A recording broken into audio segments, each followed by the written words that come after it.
9, 8, 7, 6, 5,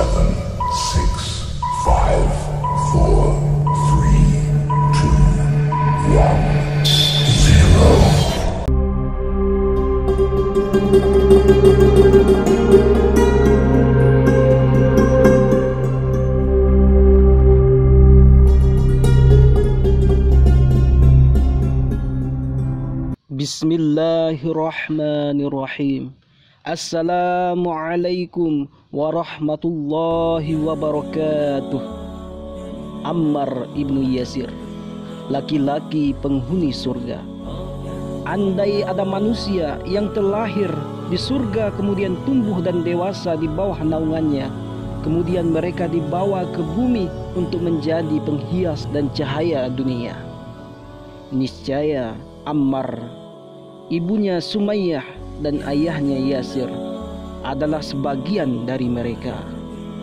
Namun, mengapa kita katakan andai? Mengapa kita mengandaikan pengandaian ini? Padahal keluarga Yasir adalah penduduk surga yang sesungguhnya. Rasulullah SAW bersabda, "Sabarlah wahai keluarga Yasir, karena tempat yang dijanjikan untuk kalian adalah surga." Sungguh beliau telah menyatakan hakikat yang beliau ketahui dan menegaskan realitasnya secara nyata. Yasir ibnu Amir, ayahnya Ammar, meninggalkan negeri Yaman untuk mencari dan menemukan saudaranya hingga ia pun merasa tertarik untuk menetap di Mekah. Sewaktu di Mekah, Yasir bersahabat dengan Abu Huzaifah ibnu Mughirah. Abu Huzaifah menikahkannya dengan salah seorang budak perempuan miliknya, Sumayyah binti Khayyat. Dari pernikahan yang penuh berkah ini, Allah mengarunia seorang putra bernama Ammar. Keluarga itu telah memeluk Islam lebih awal sebagaimana orang-orang taat dan berbakti yang mendapat hidayah dari Allah. Dengan begitu, merupakan kewajaran bagi mereka yang masuk Islam sejak dini mendapat berbagai siksaan dan kesulitan dari kaum Quraisy. Kaum Quraisy selalu berharap malapetaka menimpa kaum mukminin jika orang beriman itu termasuk orang yang memiliki kehormatan dan perlindungan dalam kaumnya. Tekanan yang mereka berikan hanya berupa ancaman dan teror. Ketika Abu Jahal bertemu dengan seorang mukmin dari mereka, ia berkata, "Engkau berani meninggalkan agama nenek moyangmu, padahal mereka lebih baik daripada dirimu. Sungguh kami akan menguji sejauh mana ketabahanmu. Kami akan menjatuhkan kehormatanmu, merusak perdaganganmu, dan menghancurkan harta bendamu." Setelah itu mereka menciptakan perang urat syaraf yang menjengkelkan. Adapun jika orang beriman itu berasal dari kelompok yang lemah dan miskin atau budak-budak Mekah, mereka mencambuk dan menimpakan api yang membara terhadapnya. Keluarga Yasir adalah kelompok ini. Urusan penyiksaan terhadap mereka diserahkan kepada Bani Makhzum. Setiap hari mereka membawa Yasir, Sumayyah dan Ammar keluar menuju padang pasir Mekah yang membara. Berbagai macam siksa yang pedih laksana neraka mereka timpakan kepada keluarga itu. Dalam penyiksaan itu Sumayyah mendapat bagian yang keji dan mengerikan. Namun kita tidak akan menceritakan hal ini secara panjang lebar. Insya Allah kita akan bertemu lagi dengan agungnya, pengorbanan dan keteguhannya dalam pembahasan berikutnya yang akan dibahas bersama saudari-saudari perempuannya pada hari-hari abadi tersebut. Sekarang cukuplah jika kita membicarakan tanpa berlebihan bahwa saat itu Sang Sayyidah Sumayyah memiliki sikap yang seluruhnya memberi kehormatan yang tidak pernah habis dan kemuliaan yang tidak tertandingi bagi seluruh kemanusiaan. Sikap yang membuatnya menjadi seorang ibu yang agung bagi kaum mukminin sepanjang masa dan bagi orang-orang terhormat sepanjang zaman. Karena mengetahui bahwa Yasir sedang disiksa, Rasulullah SAW keluar.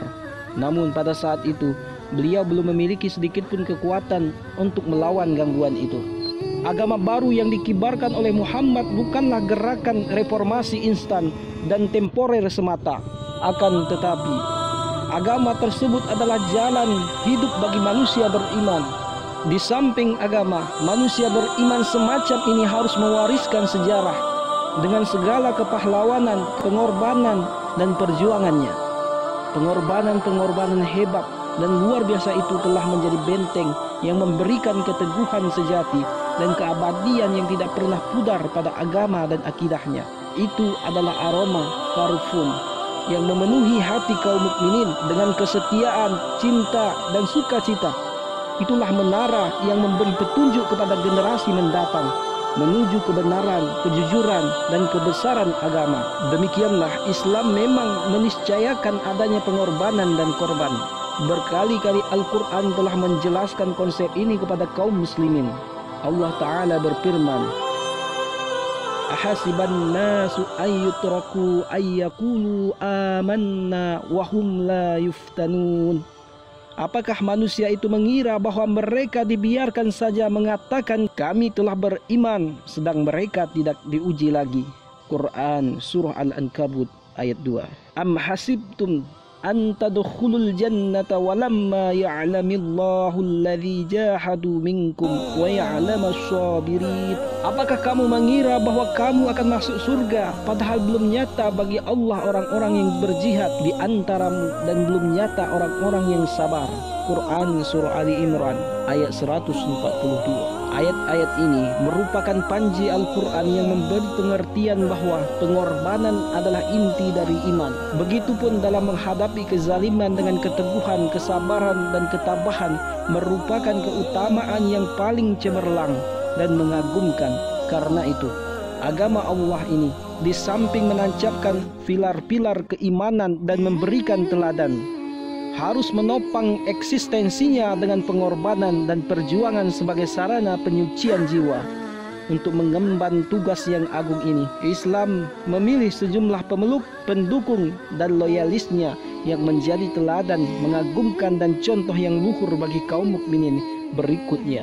Sumayyah, Yasir, dan Ammar adalah bagian dari kelompok yang diberkahi dan agung ini, dipilih oleh takdir Islam untuk membentuk kekukuhan dan abadinya keagungan dari pengorbanan, keteguhan, serta ketabahan.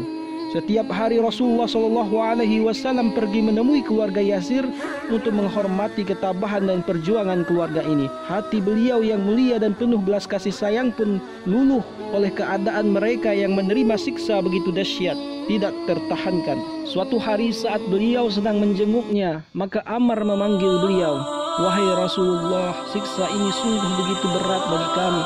Rasulullah SAW menjawab, "Bersabarlah wahai Abu Yafzan, bersabarlah wahai keluarga Yasir, karena tempat yang dijanjikan untuk kalian adalah surga." Dalam banyak hadis, para sahabat Ammar telah menggambarkan siksaan yang menimpa dirinya.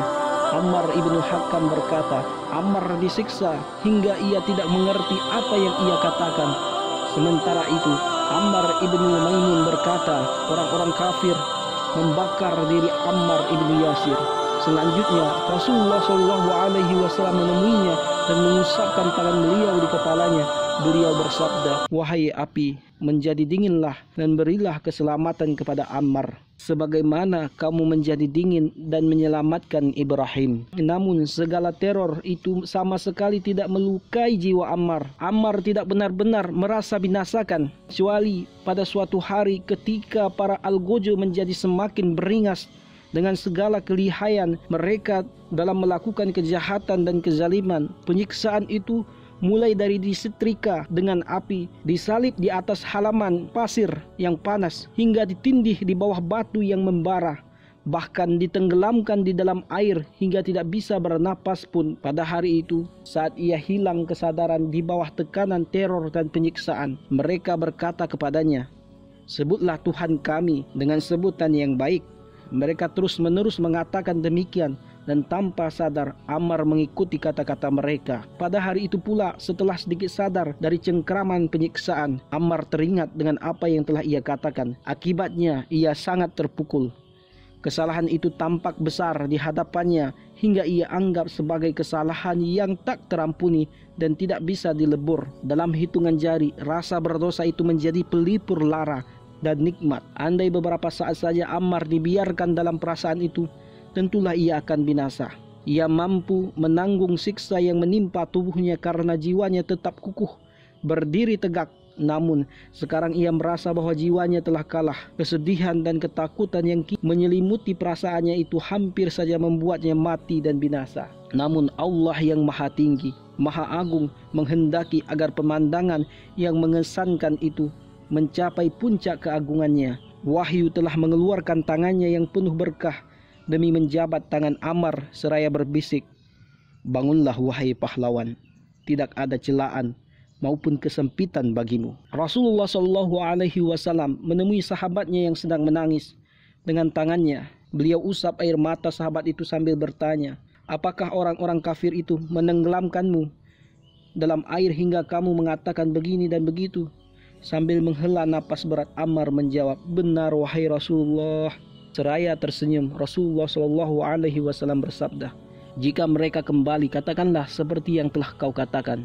Selanjutnya beliau membaca ayat Al-Quran, "Illa man ukriha wa qalbuhu mutmainnum bil iman," yang artinya kecuali orang yang dipaksa kafir padahal hatinya tetap tenang dalam beriman, ia tidak berdosa.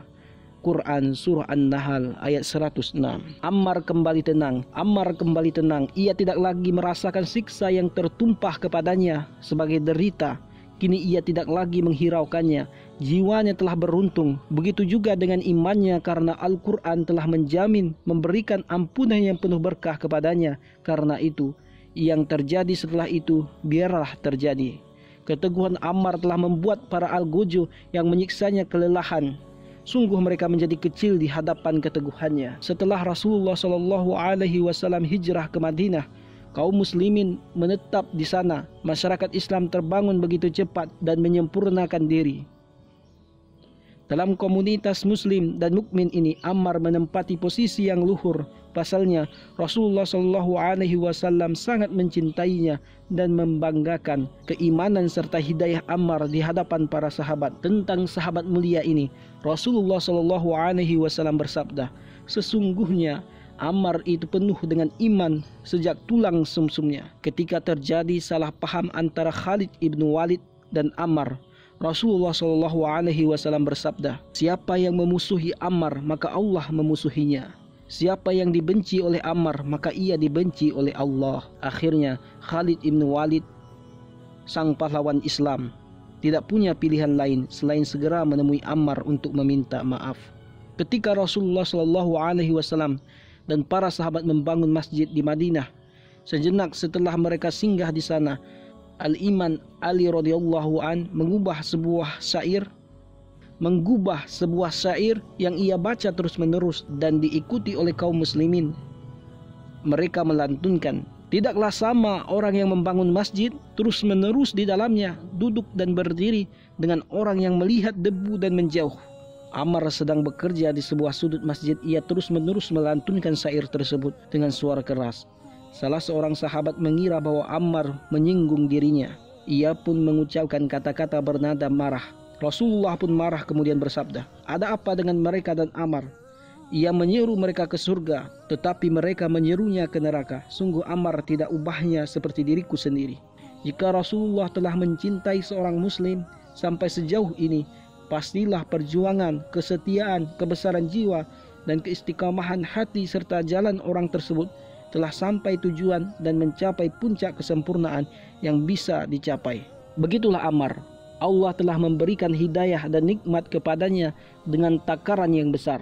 Dalam derajat hidayah dan keyakinan, ia telah mencapai tingkatan yang membuat Rasulullah SAW membersihkan imannya dan menjadikannya sebagai contoh dan panutan di antara para sahabat.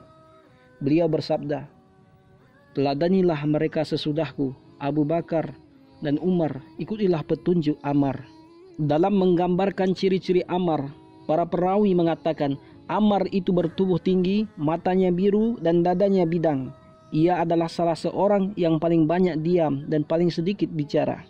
Nah, bagaimanakah perjalanan hidup sang raksasa yang banyak diam, bermata biru dan berdada bidang ini? Tubuh yang membawa jejak-jejak penyiksaan yang mengerikan sekaligus menjadi bukti kukuhnya keteguhan dan keagungan yang luar biasa. Bagaimanakah perjalanan hidup kesatria yang tulus, mukmin sejati, dan pejuang yang cemerlang ini?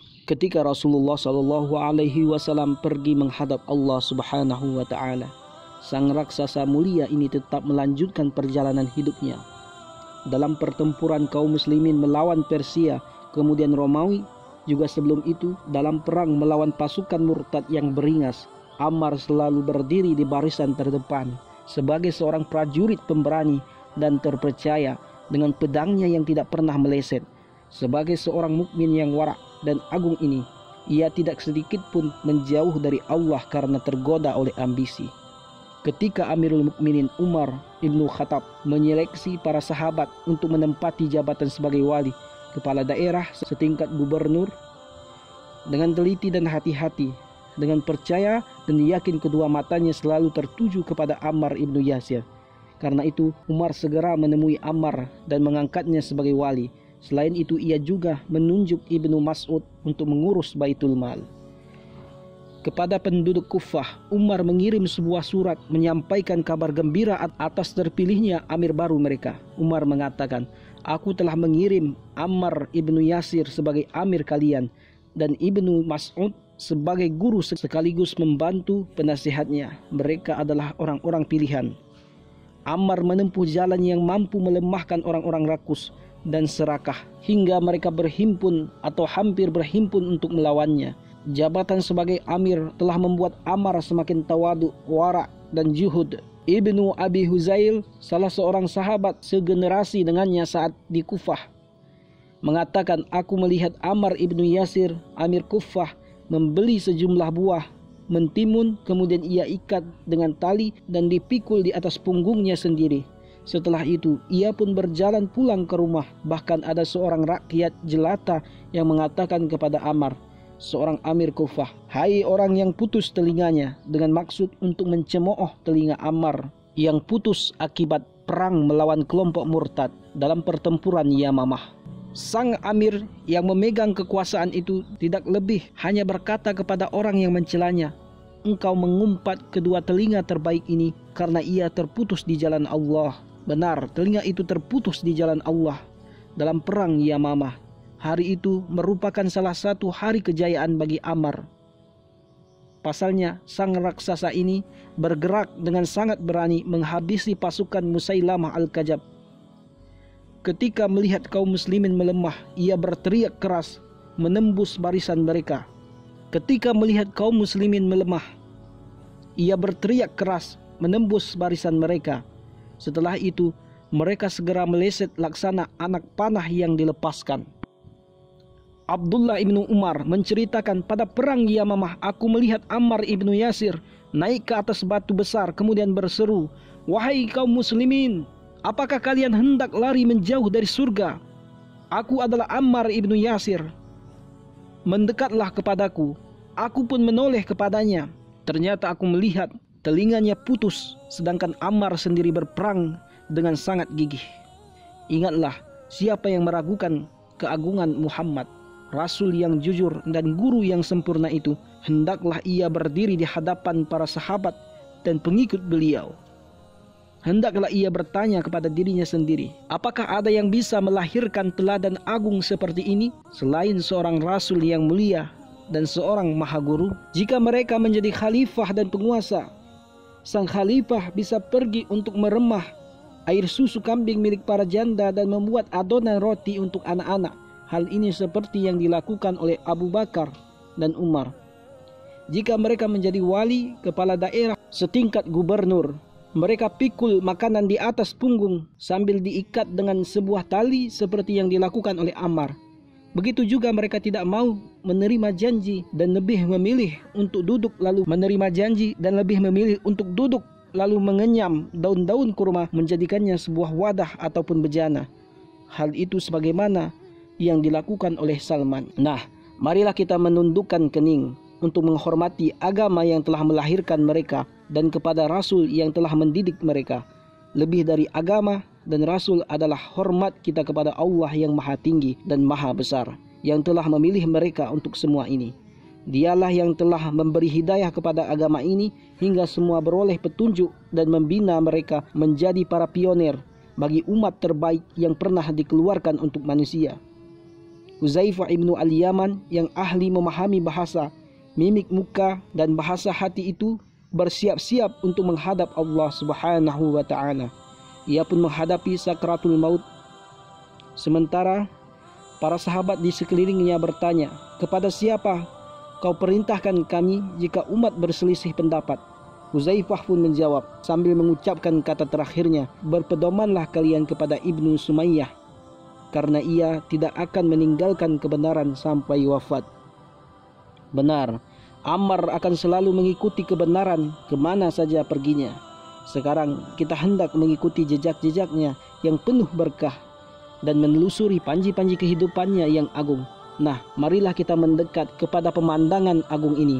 Namun, sebelum kita menghampiri pemandangan ini dalam keindahan dan keagungannya, dalam kemegahan dan kesempurnaannya, dalam keberanian dan keteguhannya, serta dalam superioritas dan kedikdayaannya, marilah terlebih dahulu kita melihat pandangan lain yang mendahului dan meramalkan serta mempersiapkannya. Peristiwa itu terjadi setelah kaum muslimin menetap di Madinah. Rasulullah Al-Amin telah bangkit bersama para sahabat yang mulia di bawah naungan Allah untuk membangun rumah dan masjid Rasulullah SAW.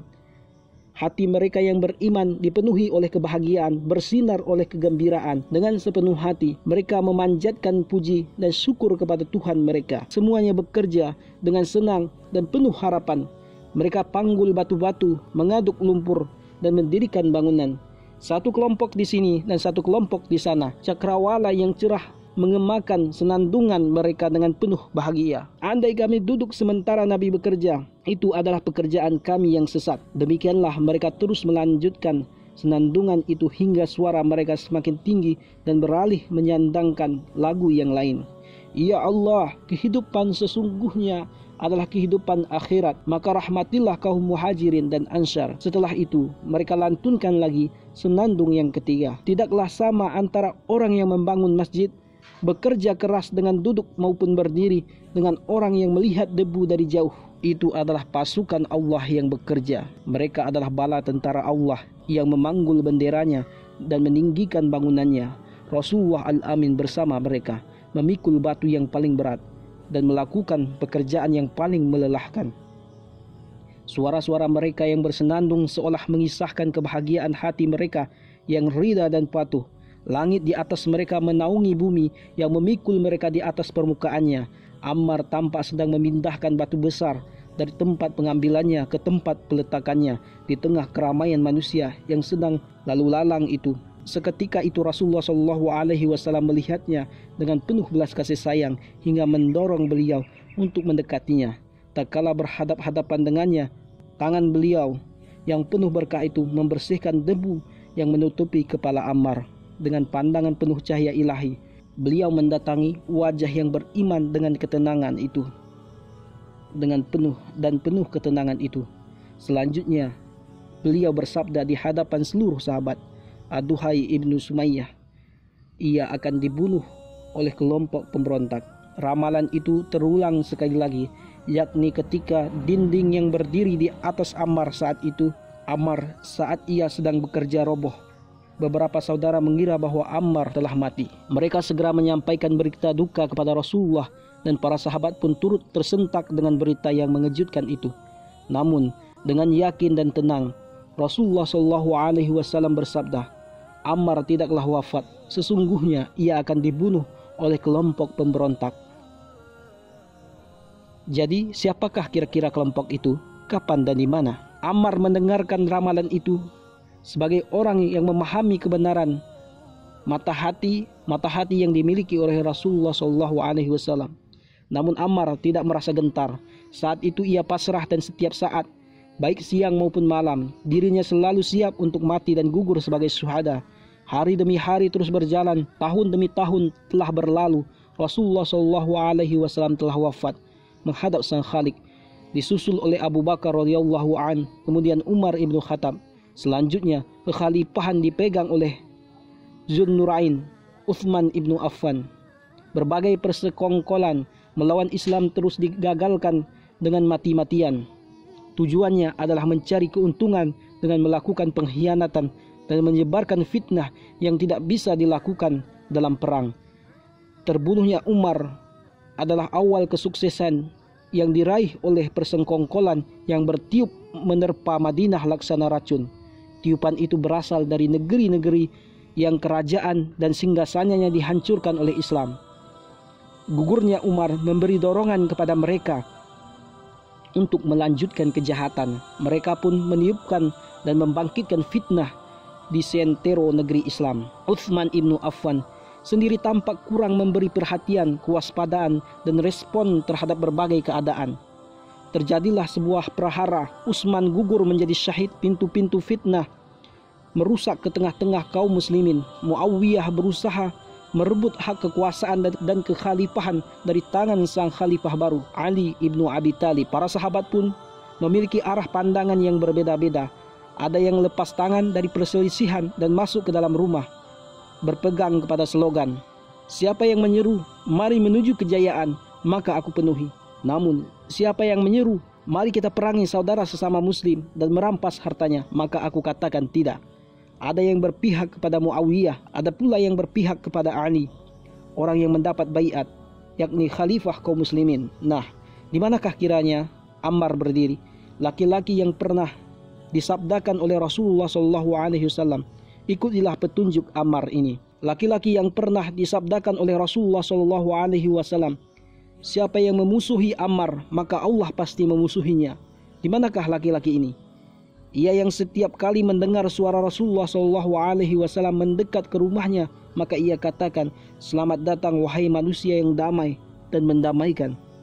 Izinkanlah beliau masuk. Ammar berpihak kepada Ali ibnu Abi Thalib, bukan karena ekstrim dan bukan karena fanatik, melainkan karena membela kebenaran dan menjaga janji. Ali adalah khalifah kaum muslimin, orang yang dibaiat sebagai imam. Ali telah memegang kekhalifahan dan ia memang layak dan pantas untuk memimpin. Lebih dari itu semua, Ali adalah orang yang memiliki berbagai keistimewaan hingga kedudukannya di sisi Rasulullah sama seperti Harun di sisi Musa.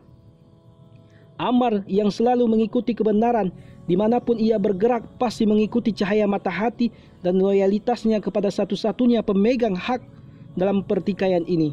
Pada hari itu, menurut yang ia yakini, tidak ada yang memiliki hak selain Imam Ali. Karena itu, Ammar berpihak kepada Ali radhiyallahu an. Ali radhiyallahu an sangat gembira atas dukungan Ammar, kegembiraan yang mungkin tidak dirasakan oleh siapapun. Ali semakin yakin bahwa dirinya di pihak yang benar. Selama laki-laki kebenaran yang agung, Ammar mendekat dan berjalan seiring dirinya. Perang Siffin yang mengerikan pun terjadi. Al-Imam Ali keluar untuk menghadapi aksi berbahaya yang ia anggap sebagai pemberontakan dan ia bertanggung jawab untuk menghentikannya. Ali keluar bersama Ammar. Saat itu Ammar sudah berusia 93 tahun. Berusia 93 tahun dan keluar untuk berperang. Benar, hal itu karena ia meyakini bahwa perang merupakan tanggung jawab dan kewajibannya. Ia pun berperang melebihi ganas dan kuatnya anak muda berusia 30 tahunan. Tokoh yang pendiam dan sedikit bicara itu jarang sekali menggerakkan bibir kecuali untuk mengucapkan permohonan perlindungan. Aku berlindung kepada Allah dari fitnah. Pasca wafatnya Rasulullah SAW, kalimat tersebut menjadi doa yang selalu ia panjatkan. Seiring perjalanan hari, semakin banyak mengucapkan kalimat ini dan mohon perlindungan. Seakan hatinya yang jernih bisa merasakan adanya bahaya akan menimpa, bahaya yang sudah dekat. Ketika bahaya itu terjadi, fitnah pun pecah, maka ibu Sumayyah mengetahui posisinya. Pada perang Siffin, ia bangkit sambil memanggul pedang. Seperti yang telah kami katakan, saat itu umurnya sudah mencapai 93 tahun. Ia bangkit untuk membela kebenaran yang ia yakini wajib dibela. Ammar telah mengumumkan pandangannya tentang peperangan ini. Ia berkata, "Wahai manusia, marilah kita berjalan menuju kelompok yang mengaku akan menuntut balas untuk Utsman ini. Untuk Utsman itu, demi Allah, tujuan mereka bukanlah untuk menuntut balas, melainkan karena mereka merasakan dunia dan menginginkannya.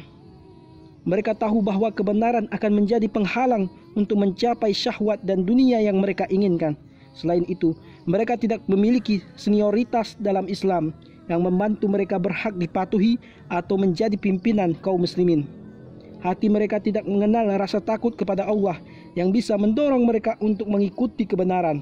Mereka hendak menipu umat manusia dengan mengklaim hendak menuntut balas atas terbunuh Utsman. Tidak ada yang mereka kehendak selain untuk menjadi para diktator dan penguasa. Ammar kemudian mengambil bendera dan mengangkatnya tinggi-tinggi hingga berkibar. Ia berteriak, "Demi Tuhan yang jiwaku ada di tangannya, aku pernah bertempur dengan membawa bendera ini bersama Rasulullah SAW.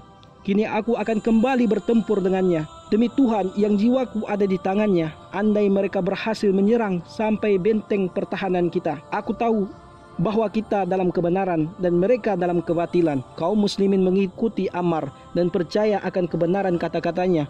Abu Abdurrahman Al-Sulami mengatakan, "Kami terlibat dalam perang Siffin bersama Ali radhiyallahu an. Aku melihat bahwa setiap Ammar ibnu Yasir radhiyallahu an mengambil posisi di sebuah sudut atau turun di sebuah lembah, maka selalu diikuti oleh para sahabat Muhammad SAW, seakan dirinya merupakan bendera bagi mereka. Sembari berjuang di tengah medan perang, Ammar yakin bahwa dirinya adalah salah satu syuhada dalam perang itu. Ramalan Rasulullah SAW tampak jelas di depan matanya, tertulis dengan huruf-huruf yang nyata, Ammar akan dibunuh oleh kelompok pemberontak. Karena itu, suaranya yang lantang menggema di atas cakrawala medan perang. Hari ini aku akan bertemu dengan kekasih Muhammad dan para sahabatnya. Ia meleset laksana peluru tajam menuju tempat Muawiyah berdiri dikelilingi oleh Bani Umayyah seraya berteriak sekeras-kerasnya, "Kami telah memerangimu menurut kitabnya. Kini kami memerangi kalian menurut takwilnya." Pukulan maut menghilangkan niat jahat dan memisahkan kawasan pengkhianat agar kebenaran kembali pada jalannya. Maksud dari kalimat tersebut adalah bahwa para sahabat Rasulullah terdahulu termasuk Ammar memerangi Bani Umayyah yang dipimpin oleh Abu Sufyan yang mengibarkan bendera kemusyrikan dan memimpin pasukan musyrik. Dahulu para sahabat memerangi mereka sementara Al-Quran memerintahkan dengan gamblang untuk menyerang mereka sebagai orang-orang musyrik. Adapun hari ini, meskipun mereka sudah memeluk Islam dan Al-Quran Al-Karim pun tidak memberikan perintah dengan gamblang, tetapi ijtihad yang dilakukan oleh Ammar demi mencari kebenaran, ditambah pemahamannya terhadap makna dan maksud Al-Quran, memberikan keyakinan kepadanya untuk memerangi mereka. Perang ini tiada lain bertujuan untuk mengembalikan hak yang terampas kepada pemiliknya dan memadamkan api pembangkangan serta fitnah untuk selama-lamanya. Ungkapan Ammar tersebut juga berarti bahwa dahulu para sahabat memerangi Bani Umayyah karena kekufuran terhadap agama dan Al-Quran. Adapun kini mereka perangi Bani Umayyah karena mereka menyimpang dari agama, melenceng dari Al-Quran Al-Karim, serta menakwilkan dan menafsirkan Al-Quran secara tidak benar. Ditambah lagi bahwa mereka berusaha menundukkan ayat-ayat dan maksud Al-Quran kepada ambisi dan keinginan mereka. Seorang manusia berumur 93 tahun terjun ke dalam peperangan terakhir dalam hidupnya dengan gagah berani. Sebelum pergi meninggalkan dunia, Ammar hendak menyampaikan pelajaran terakhir pada kehidupan tentang keteguhan di atas kebenaran. Ia meninggalkan akhir sikapnya yang agung, mulia dan mendidik. Para pendukung Muawiyah berusaha menghindari Ammar sebisa mungkin agar pedang mereka tidak membunuhnya hingga umat bisa membuktikan bahwa mereka adalah kelompok pemberontak. Namun keberanian Ammar yang berperang laksana prajurit seorang diri membuat mereka kehilangan arah. Beberapa prajurit Muawiyah mencari kesempatan untuk menyerangnya, dan ketika kesempatan itu datang, mereka segera menyerang Ammar. Pasukan Muawiyah terdiri atas banyak kaum muslimin yang baru. Mereka yang dibebaskan oleh Islam dari cengkraman Romawi dan Persia. Sebagian besar dari mereka merupakan bahan bakar bagi perang sipil yang ditimbulkan oleh pembangkangan dan penolakan Muawiyah untuk membaiat Ali, sang khalifah dan imam. Mereka menjadi bahan bakar dan minyak yang membuat perang semakin berkobar. Betapapun tegangnya perselisihan ini, tetapi masih mungkin berakhir dengan damai andai kendali persoalan masih di tangan kaum muslimin awal. Namun ketika persoalan semakin meruncing, yang ditandai dengan mulia ditangani oleh banyak pihak yang tidak berkepentingan dengan nasib Islam, justru membuat api fitnah semakin berkobar dan membara. Ketika pertempuran masih berlangsung, tersiarlah kabar tentang terbunuhnya Ammar. Kaum muslimin pun saling berbisik satu sama lain, mengabarkan mengenai ramalan Rasulullah SAW. yang jauh-jauh hari sebelumnya didengar oleh semua sahabat. Sebuah ramalan yang mereka dengar ketika sedang membangun masjid di Madinah. Beliau bersabda, "Aduhai Ibnu Samayyah, ia akan dibunuh oleh kelompok pemberontak." Sekarang kaum muslimin tahu siapakah kelompok pemberontak itu. Mereka adalah kelompok yang telah membunuh Ammar, dan tidak ada yang membunuhnya selain kelompok Muawiyah. Atas peristiwa itu, para pendukung Ali semakin beriman. Sementara itu, keraguan mulai memasuki hati kelompok Muawiyah. Bahkan sebagian dari mereka pun membelot dan bergabung kepada Ali. Begitu mendengar apa yang terjadi, Muawiyah segera tampil untuk mengumumkan bahwa ramalan itu memang benar. Rasulullah memang telah meramal bahwa Ammar akan dibunuh oleh kelompok pemberontak. Namun, siapakah yang telah membunuh Ammar? Dengan suara yang keras, ia berkata kepada pendukungnya, "Pembunuhnya tiada lain adalah mereka yang